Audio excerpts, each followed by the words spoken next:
Hello and welcome to the Atheist Hour with Michael Fulford. My name is, guess what, Michael Fulford, and we're broadcasting from the New Covenant Studios in Pensacola, Florida. Sorry for not being here this week. Had some things come up. I am here this week, so I'm going to go ahead and start off with some of the neat science stories from the past week or so. One of my favorites was, you may have remembered that meteor that came down over Russia earlier this year. Well, they have recovered it from a lake in Russia. Let's see here. The particular piece, now this is from a name I'm not going to try to pronounce because I'm going to just mess it up terribly. But the size, the chunk that or the original size of the meteor was around 17 meters and weighed around 10,000 kilograms. The piece that was found was about 1.5 meters and 570 kilograms. So that's roughly 1,200 pounds. That's a large chunk of stone. I didn't see anything in the article about what the composition was. It did seem to be just a standard rocky meteorite. But this time they actually did find the piece of it. There were some reports initially that it had left a 6-meter hole in a frozen lake. It took a little bit, it seems, to find out if it was really real or not. However, by examining the sediment at the bottom, they were able to actually recover this very large piece of the meteor that came down. If you remember, we have a lot of video due to the many dash cams on cars in Russia, and just many different ways it was recorded and noted. Of course, the shock waves from the meteor caused a lot of damage. I think something like 1,000 people were injured due to the meteor as it came down. Not directly, but from the sound waves and from people being distracted, and also damage caused to the buildings from the sonic boom. So the glass was shattered and people were injured in various ways due to that. But yeah, that was very cool that they actually found that. I mean, usually you don't. The meteor broke up on re-entry or on entry, and usually the pieces are just burned to cinders and you never find them. So the fact that they did find this piece, and it is a very large chunk of stone. It's definitely in at least the top 10 of recovered meteoric rocks. Usually the largest I've seen myself has been about the size of my fist. So that is definitely a large chunk of space rock. I can't wait to see what we'll find from it as scientists begin to examine it and do spectrograph analysis and other things. Speaking of rock, there was a fossilized mosquito found. That probably doesn't sound that interesting, but this mosquito, before being fossilized, had been feeding on some life form, and it had apparently done so just before dying and being fossilized. And really, the way it was fossilized is amazing. It's in a piece of slate, very fine particulates that it was fossilized in. But the way it was fossilized was so unique, and we've never found a fossil like this to date, really, except for this one example. The scientists studying it were able to use a method that is a little more involved than I'm familiar with, so I'm not going to try to relate it. Instead, again, all these stories will be shared on my Facebook profile, or if you email me through my email, which I'll give at the end of the show, I can send you the information if you like. But using a method that we recently developed. Now, before this, it would involve destroying the fossil in order to get this information. But by using this new method, they were able to examine it and find traces of organic molecules, which were like hemoglobin in blood, which can be used to kind of as a way of testing for other fossils as we go forward. This is a very good example, just a perfect fossil for this test. And this is one way of showing we can now look at a more some of these organic compounds and see that how stable they are by examining this fossil, again 28 million years ago, which can be used to test other fossils to see if they have similar remains. And it doesn't get to the point where we'd probably like to be able to clone ancient organisms to this date. Fortunately, it was found fairly recently that DNA does have a half-life. Now, a half-life is basically the amount of time for half the material to disappear. So if you've got, in this case it was DNA, after a certain amount of time, and what they found was only 521 years, which is a really, really short time geologically speaking. But after 521 years, half of that sample of DNA will be too damaged to be able to use for cloning. So we do have fragments of DNA from ancient life forms, but those fragments are just in no shape to be used for cloning or for any kind of genetic analysis, it seems, except as a comparison to modern day DNA samples. But it is a way of examining, because this will tell us a little bit about how the life forms existed, whether or not they were cold-blooded or warm-blooded, some information relating to the diet and other things, I'm sure. So that was a very interesting find. Continuing with kind of archaeology, paleontology kind of thing.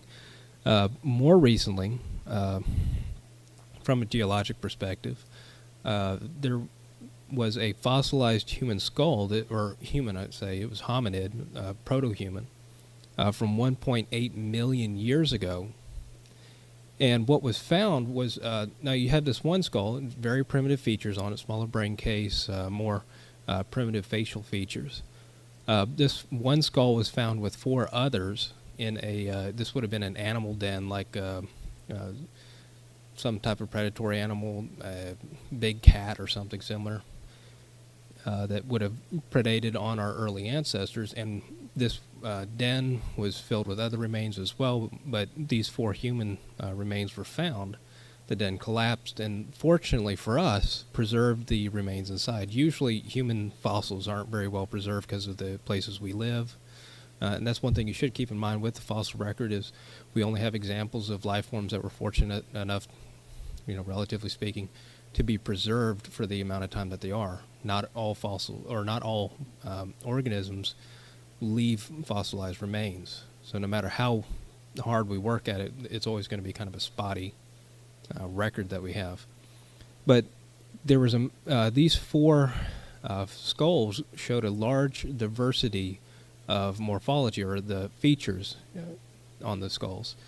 And usually when we examine fossils, the way that we determine what species it is, because we no longer usually have any kind of way of giving a genetic analysis or anything similar, we base it off of how they look. And obviously there's problems associated with that. For example, if you look at the different dog species that are around, you would never think that they are all technically one species, because all dogs can successfully interbreed to a certain degree. Just looking at their bones, we would imagine that they are all a totally unique, separate species from each other, sharing a common ancestor, but not being able to successfully interbreed and developing for different reasons. But looking at these remains, it seems to be that they all are within a basic variation from each other that is slight enough to be within the same species. They don't differ more than what you would see among other ape populations like chimpanzees and others, or even within our own species in terms of how wide the variations are. So it could very well be that what we thought earlier was that there were these numerous, very many different types of humans, or early proto-humans that existed. It may be that instead we had just this one main line of humans, or at least much smaller variations of what we thought previously, which makes sense. It does answer one of the questions we've had, which is, why did our lineage become the only one that survived to the modern day? Now, there are some other things. This is only one finding, and we need to find more, or we would need more remains in order to kind of verify this and to show that it's the case. There are genetic studies that have been done, not just on remains that either were not fossilized or were fossilized but presented enough genetic information, but also on our own genetic code that shows that we have that where populations are branched off and reintroduced to our own genome. Neanderthals were one that we can actually see the remains of their DNA in our chromosome, and others as well, especially inside of Africa. We can see these other variations that came from other populations that did branch off and either rejoined our genome or stayed branched off but interbred with our ancestors at some point. So that it's really an interesting study. Not that long ago, there was a similar study that came out that showed or demonstrated the possibility that dinosaurs as well may not have had the diversity that we think. Instead of things like the Triceratops, may have been an immature version of an adult, which was called Torosaurus, if I remember correctly.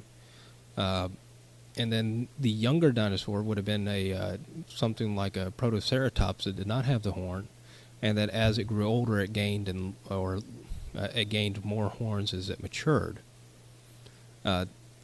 This was, and this is a possibility.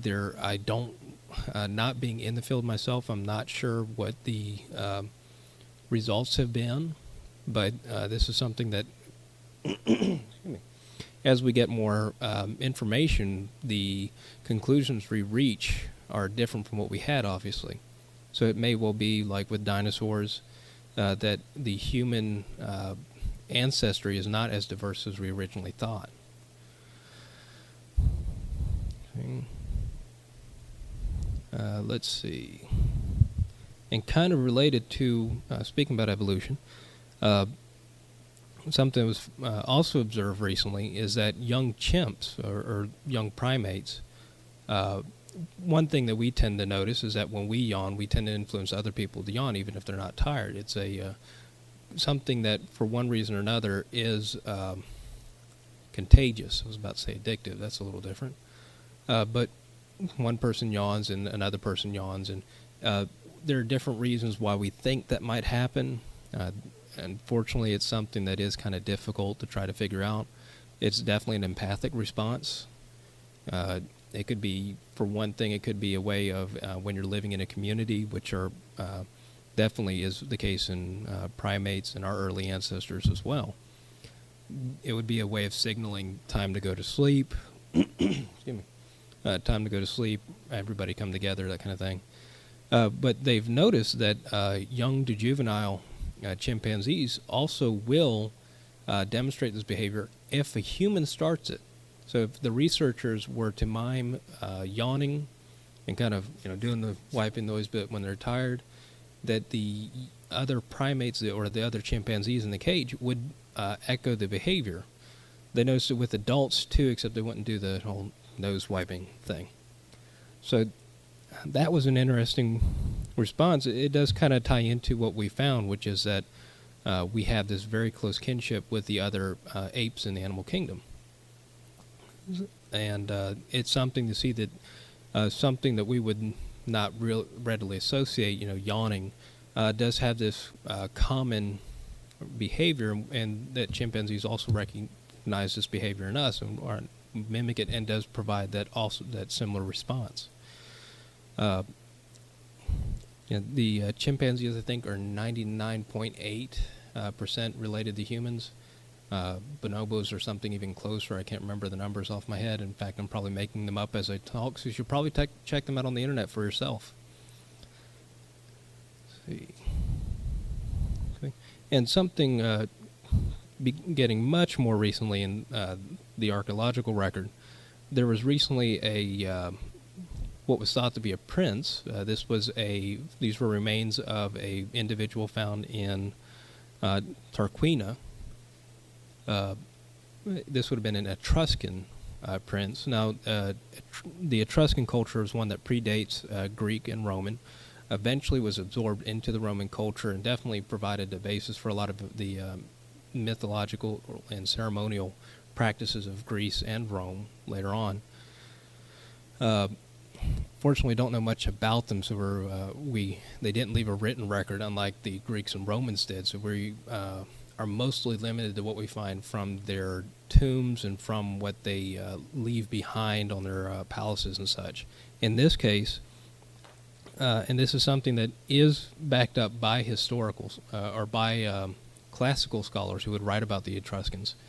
What was originally thought to have been a prince, a warrior prince, buried with his spear, turns out to have been instead a princess buried with a spear,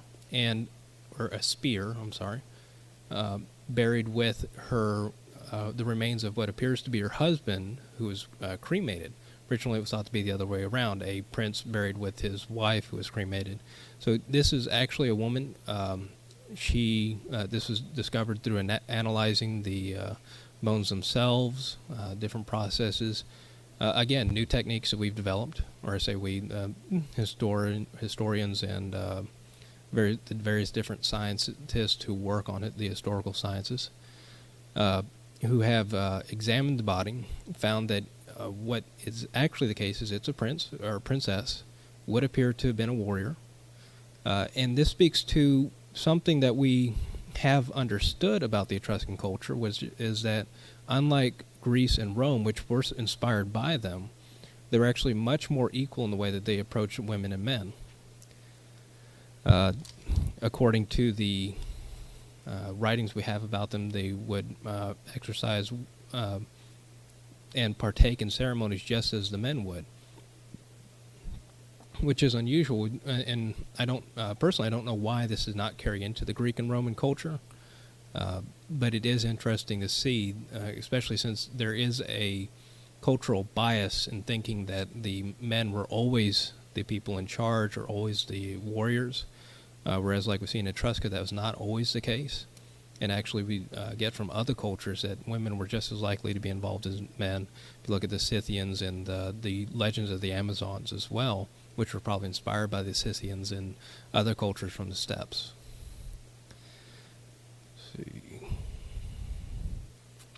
Then just going to more just basic science, something that to me is very neat. Of course, we've been looking at 4 exoplanets a lot lately. Since the Kepler mission launched, we found thousands of them, or thousands of possible and several hundred confirmed exoplanets, some within the range of the size of Earth and with various proximities to them. So that was very, very cool. Recently, though, and this was on Science News, and again, I'll share this just because it's so cool to me, a planet was actually directly viewed, directly imaged, which is usually very hard to do because of the distance involved, and they're usually the star that they, or the sun that they orbit is so bright, you usually can't see the planet. So what they were able to do is using a technique called microlensing. That's where the gravity of objects between us and the object we're viewing actually works as a lens and can focus the light as it passes through, because light does have mass, so it is affected by gravity. I believe that's right, and I'm probably wrong because I don't do physics. Trying to remember. There is a... yeah, it does have mass. That's right, because of general relativity.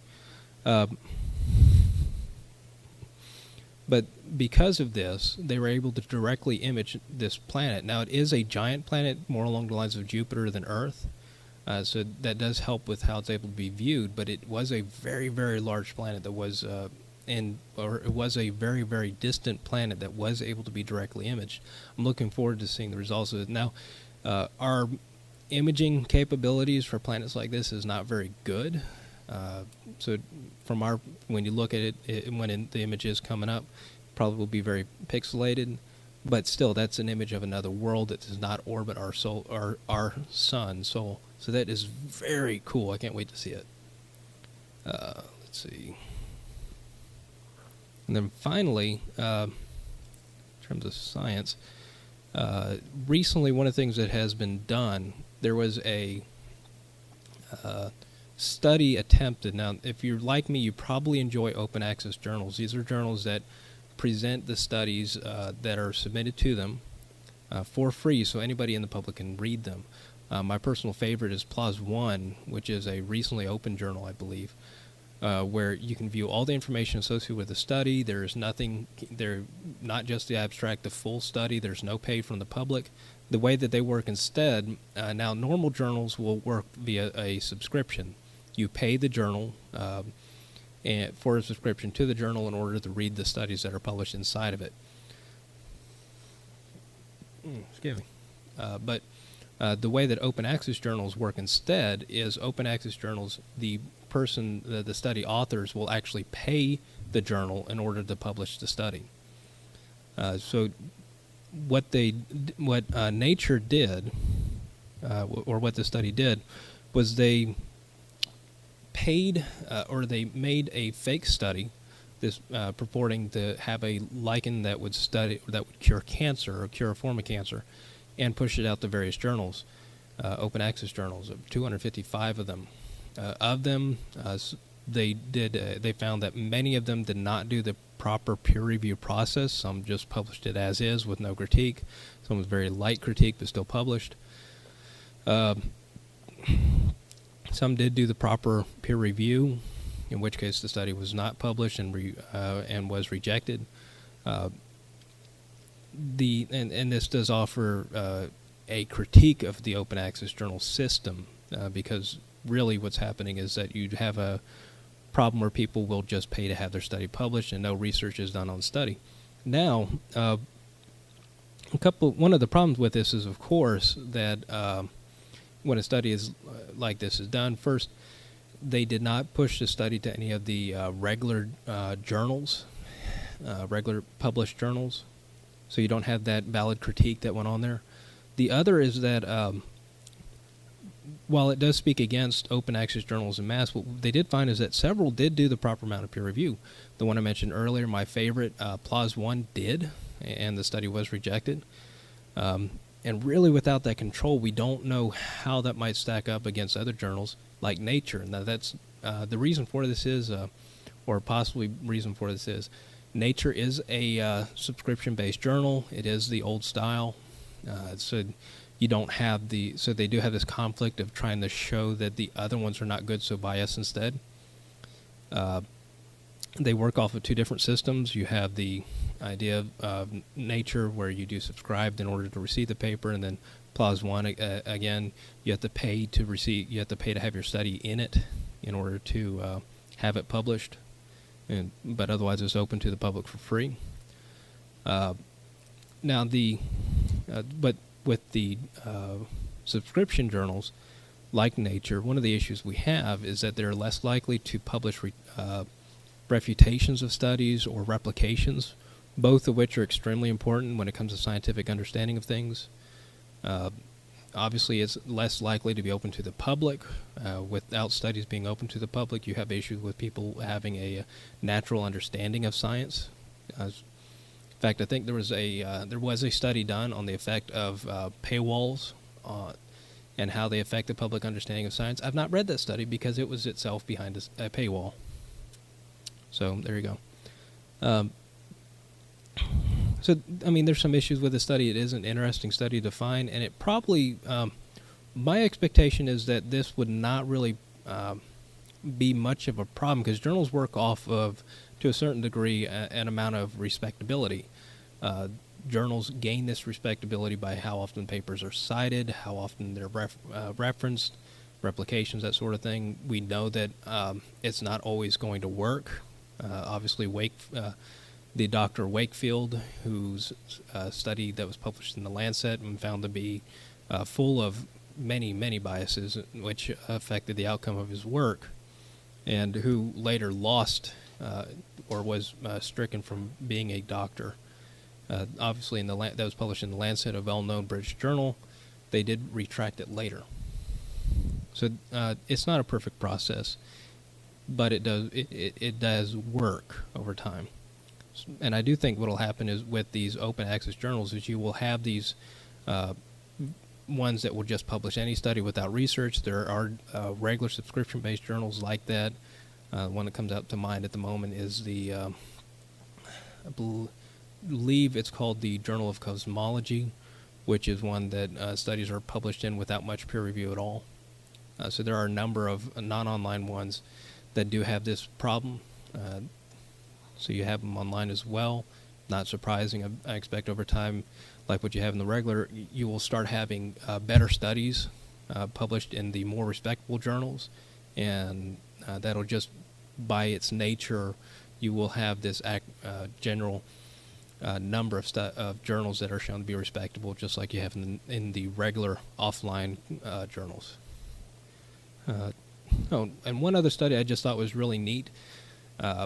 This was a more of a psychology-based journal. What they did a study on empathy, on the ability to empathize after reading different types of literature. So they tried nonfiction, pop fiction, and more classical style fiction.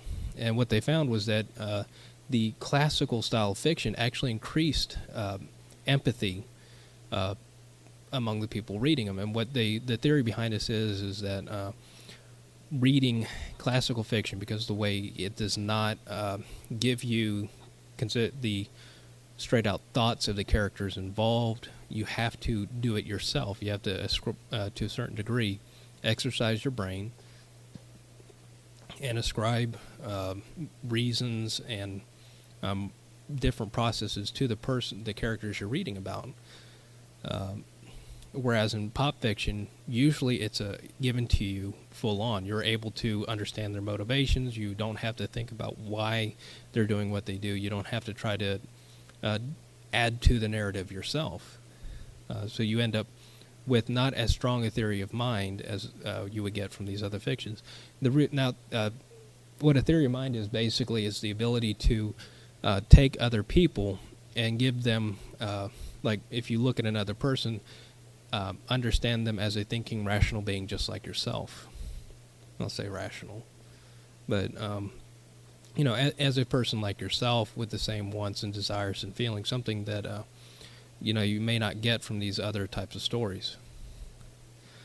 Okay, and that is the main science stories. There's a lot of neat stuff that was discovered. Unfortunately, I tried to cram about 2 weeks in and might have and probably skipped over a lot of stuff. I do want to get to two things. Normally, this is the Atheist Hour, but I've been trying to stick with more sciencey topics because I enjoy those. They have brought up some, myth that atheists have about theists, myth theists have about atheists, that kind of thing. But not really onto real news stories relating to atheism, theism, because I think there are other people who do that much better. And there's just, to be honest, there's so much that comes out, especially concerning theism, that I'd rather not turn this into that kind of show. But there were two things that came to my attention over the week that I do kind of want to address. One, there was a council of different religious figures that got together and were talking about secularism, which is, I'm glad that they're getting together and not attacking each other. That's fine. But one of the comments that came out of it was that secularism is the new terrorism.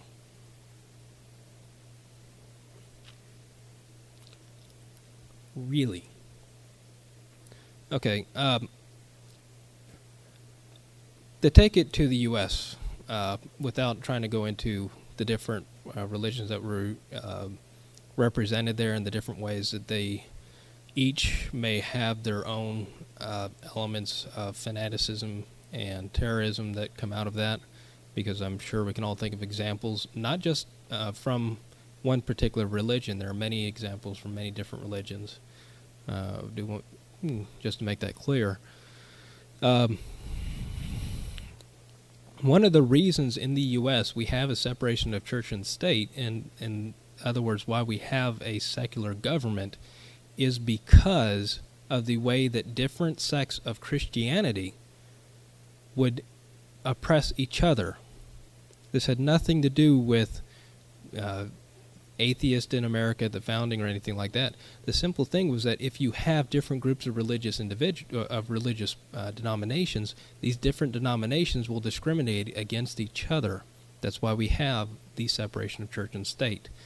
That's why we have no religious test for office, for that matter, because these different groups would try to prevent others from getting power. if you're a certain generation or if you enjoy history, some of you will probably remember that JFK had problems obtaining office simply because he was Catholic. The current president has been accused of being a Muslim because obviously if you're not of the particular denomination that most people enjoy, it will be used against you, when it shouldn't be. The whole point of our law system is that, or not the whole point, I'm sorry, but definitely one of the factors in our law system is that it doesn't matter what religion you are as long as you can do the job. And to be more fair, Mitt Romney was heavily criticized because of his Muslim. No, Mitt Romney's not a Muslim. Different M, Mormon, because of his Mormon faith. So, and to me, to a certain degree, possibly barring, say, the sciences or education, but that does depend on how fundamentalist you might be. But to me, really, it doesn't matter what your religious faith is, and it might be odd to hear that from an atheist, in terms of politics, simply because it matters how well you do your job. If you're good at maintaining the law of the U.S., and I have heard even evangelical members of government who will state that the law is separate from their religion in some fashion. I believe Obama at one point made a statement that, yes, his religious faith was against this, however, he had no secular reason to be against this, and so forth allowed whatever this to go through. So I do think it is a important difference there. No one is saying that you can't practice your religion, just you can't use a federal system to push your religion, right? But that's where the whole separation of church and state came from, was this idea that you can't, that everyone should be able to be part of the system, that the government cannot interfere in your religion, but the religion cannot interfere in your government. So that's what, and that was because of these different denominations of Christianity that actively discriminated against each other. That's one of the reasons why we had people coming here originally. Well, actually, the Quakers and others came. Part of the reason why they came here was because we're not allowed to discriminate against others in England, but that's a little more complicated. Or that's something unrelated there. So to hear that secularism is the new terrorism, especially by people whose religion itself may have, or may actively and continuously being committing what could be considered terrorist acts,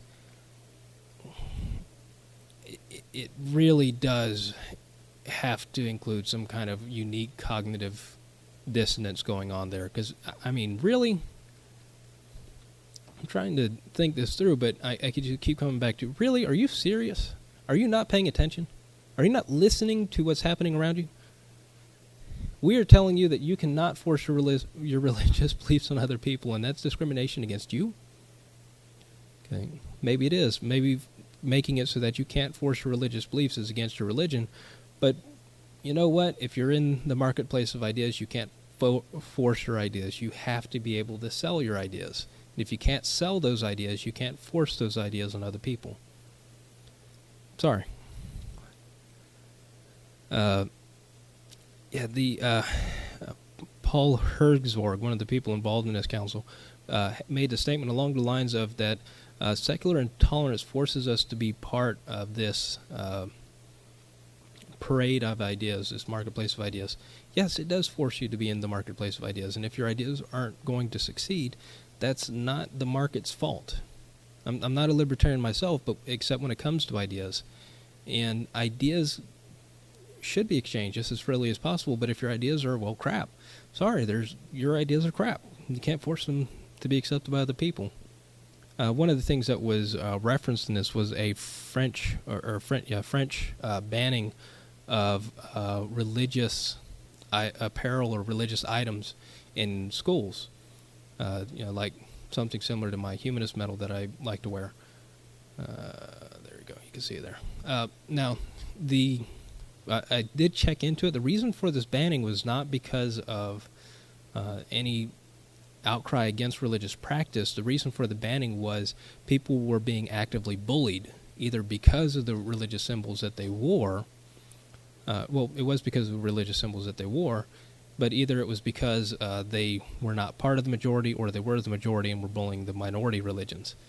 So again, this was not because of active discrimination against religion. It was simply to stop bullying, something I've noticed is kind of hard to do here in the U.S. Let's see. Another, and speaking of separation church and state, something that I stumbled into, I don't think there was any really update to this that I could find, but something that I was brought to my attention. In Kentucky, a law was passed back in 2006 to where an atheist could be banned if they, or it doesn't have to be an atheist really, if someone did not recognize or to fail to affirm the existence of God and the all-powerful God. Now, why is that a problem? Okay, well, obviously first we have a separation of church and state. The idea being that the government cannot infringe on or really force a religious belief on another. And this is actually due to, or this is related to the Kentucky, I didn't write it down. This would be a staff member, for a Kentucky law staff member. So the state security office, if I remember correctly.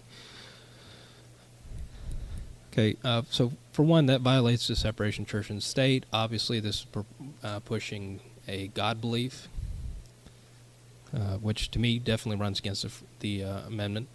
The second thing is that since this is a staff member, a federal employee, this runs against Article 6, I'm sorry, in paragraph 3. I'm not a law person myself, I just pulled this up, that states that there should be no religious test for office. Okay, look, I already recognize there are difficulties for anybody who's not even just an atheist, but a minority theist in the U.S. when they try to run for office. The fact that claims of being a Muslim was used against Obama is definitely some proof of this, even in fact that they still use this claim that he is a Muslim. So, to me, that's just a really good example of religious, well, they say religious privilege, but definitely the pushing of religious individuals to make their religious beliefs part of law. My personal feeling on things is the U.S. should not be an atheist country, it should not be a Christian country, it should not be a Buddhist country, Muslim country, whatever.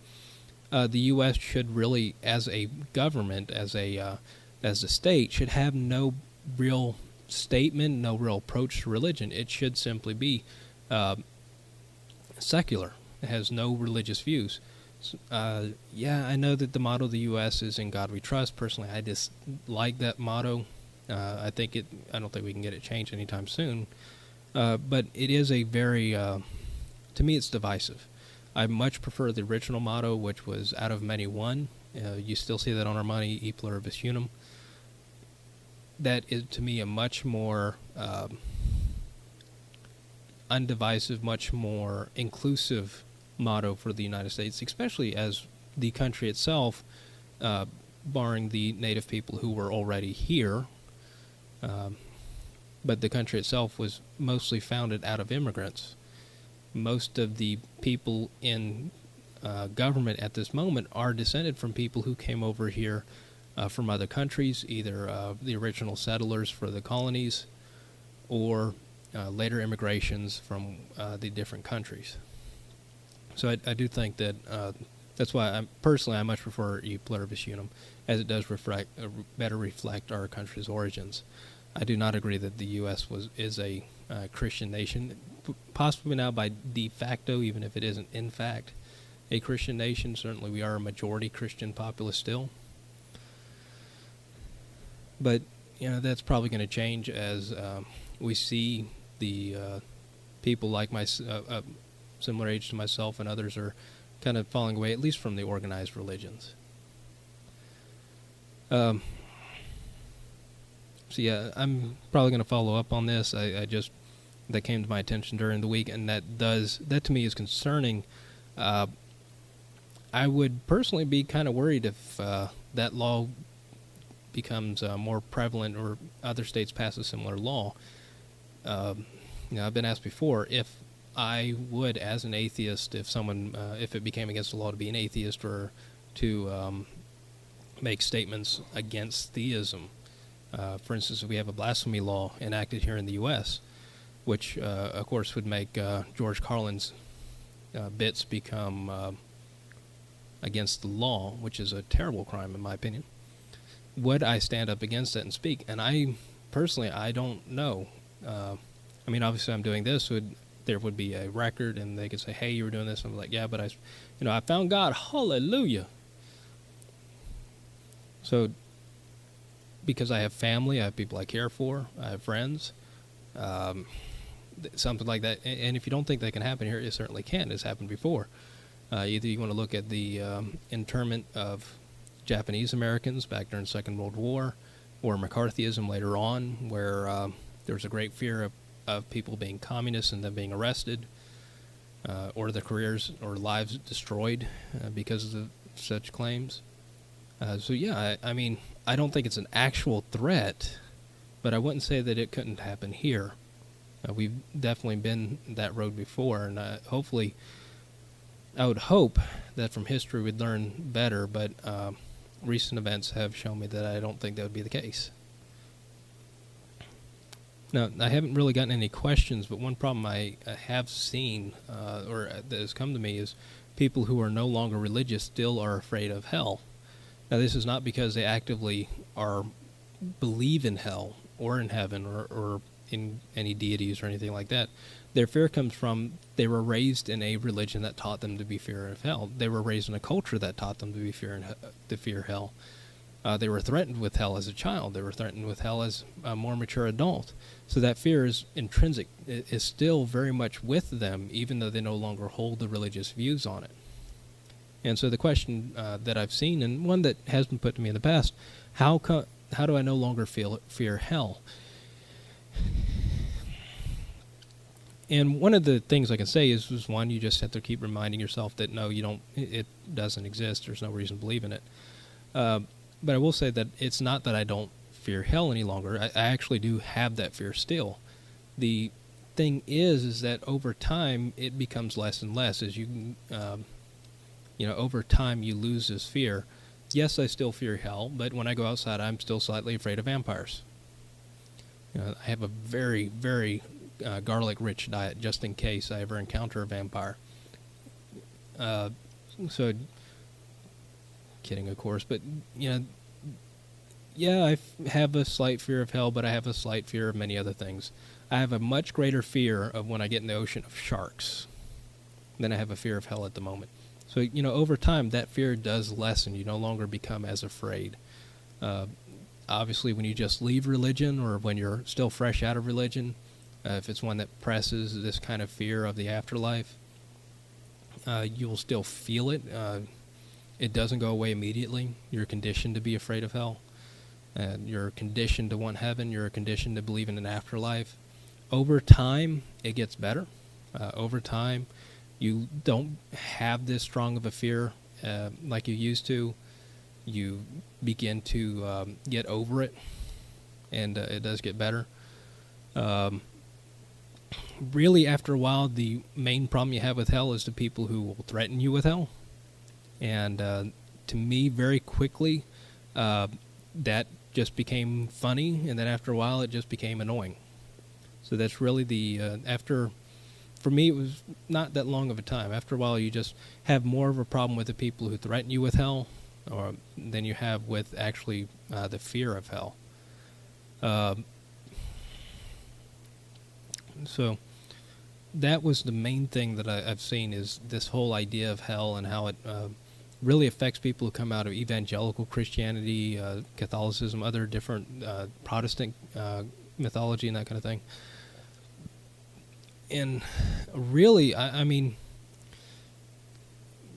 much unlike, one of the things I've noticed is that unlike with heaven, and the good place, which has, like I mentioned before, I've never really heard a good description of heaven.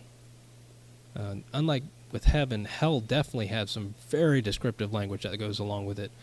Some very scary, very detailed, a lot of thought was put into how to scare people away from doing bad things. And in the modern day, as we've become somewhat accustomed to these older ideas of hell, we've become, you see people inventing more and more clever and disturbing views of what is in hell. But hey, as Christopher Hitchens put it, yes, there's no heaven, but fortunately there's also no hell. And that's paraphrased from Christopher Hitchens, but I can't remember the quote off the top of my head. But really, I mean, when it comes to fear of things that were drilled into us through religion, these are things that as you think about it, as you take your time, you begin to get better at dealing with. About that bill again, one thing I forgot to mention, if you are in Kentucky, the person who put this law into effect was actually a Democrat, not a Republican. See, it's bipartisan here. This was Tom Reiner, I believe his name is R-I-N-E-R. So if you're watching this from Kentucky, go ahead and write to him and let him know that if you are an atheist, that you don't support this bill. If you're not an atheist, though, and this might be better, as a theist, you find this law unconstitutional, and that would be good to have as well. Because that's definitely not a precedent we want set. There are still 6 states that state that you have to have a religious test of office, but fortunately those are mostly holdovers from history and not actually actively used bills. Though I believe it was in Maine recently, we had a fellow run for office and was denied partially due to his religious beliefs. So we do want to try to get that changed and let the government know that we don't want that. But we're at the end of the hour here, so let me go ahead and, as usual, my name is Michael Scott Fulford. You can find me on Facebook. Like I said, I will share all these stories on Facebook if you want to check them out. If you want to contact me through Gmail, my email is michaelscottfulford@gmail.com, so you can get in contact with me that way. All that would be great.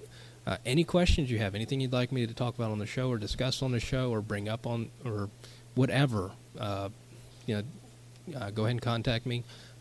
If you are someone who's a free thinker and you want an organization near you, email me. I have a lot of references I can give you, a lot of places you can find that you're probably not the only one in your area that thinks this way. But yeah, and that'll be it. One thing before I go, I do want to share a quote with you. This quote comes from Abraham Lincoln. Always trust references on the internet, for they are always true. Abraham Lincoln, 1865. That's it. All right.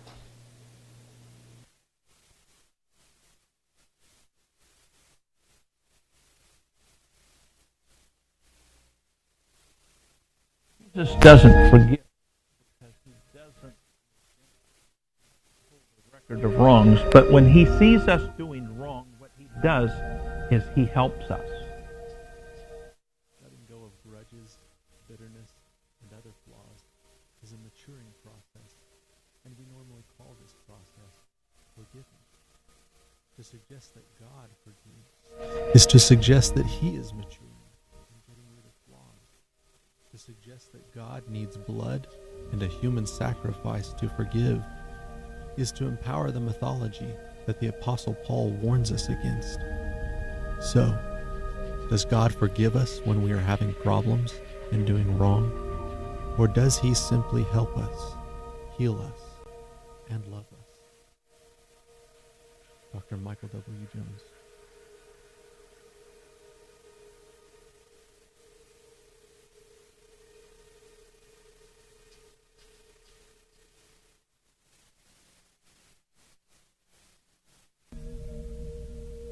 First Corinthians chapter 13. It says love is patient. Wow. It says love is kind. It does not envy. It does not boast. It is not proud. Love isn't rude. It is not self-seeking. It is not